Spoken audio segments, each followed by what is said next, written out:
l'émergence de nouveaux produits du tabac est une vraie menace pour la santé publique. Pour contrer les risques associés à l'usage de ces produits sur la jeunesse, le Programme national de santé mentale, de lutte contre le tabac, l'alcool et les drogues, PNLT, en collaboration avec l'Organisation mondiale de la santé, OMS, organise le plan de bataille. Du 10 au 11 août, dans le cadre d'un atelier, les parties prenantes dans la lutte anti-tabac vont réfléchir sur les mécanismes et dispositifs d'encadrement de ces nouveaux produits, leur vente et usage sur le territoire national. Libreville abrite du 10 au 11 août l'atelier d'engagement avec les parties prenantes sur la lutte contre les produits nouveaux et émergents de la nicotine et du tabac dans le contexte d'une lutte anti-tabac élargie au Gabon. Ouverte par la directrice du Programme national de santé mentale, de lutte contre le tabac, l'alcool et les drogues, le Dr Onenja Nombo, cette rencontre devra permettre aux participants d'identifier les obstacles,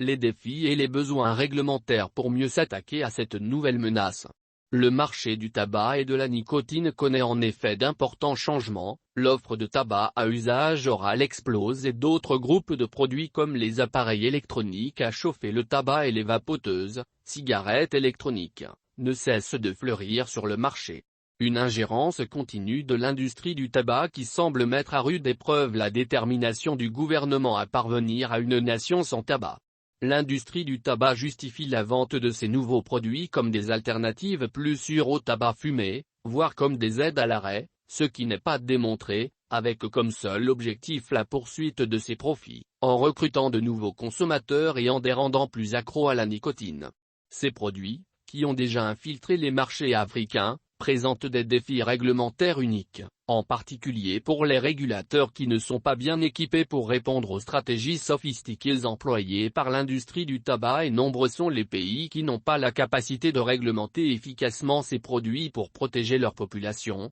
en particulier les enfants et les adolescents, a souligné le représentant de l'OMS Gabon, le Dr Bagayoko Magaran Monzo. Selon ce dernier, ces produits qui ne sont pas sans risque pour la santé, contiennent des substances toxiques et cela pourrait engendrer une nouvelle génération de toxicomanes. Cet atelier organisé en 4 séances abordera plusieurs thématiques, entre autres. Lutte anti-tabac en Afrique et au Gabon. La lutte anti-tabac au Gabon et les défis posés par les produits nouveaux du tabac et à base de nicotine et les grandes priorités. L'importance de l'action multisectorielle dans le contexte de la Convention cadre de l'homme et de la lutte nationale contre le tabagisme, la taxation des produits conventionnels et nouveaux, la réglementation des produits, y compris les produits de nouveaux et émergents de la nicotine et du tabac, NAMP, et le mécanisme de surveillance et pour contrer les ingérences de l'industrie du tabac au Gabon. En tant que partenaire technique et financier, nous sommes engagés à continuer à œuvrer aux côtés du gouvernement pour contrer les manœuvres de l'industrie du tabac, renforcer les politiques de santé publique en faveur de la lutte anti-tabac et soutenir vos objectifs politiques,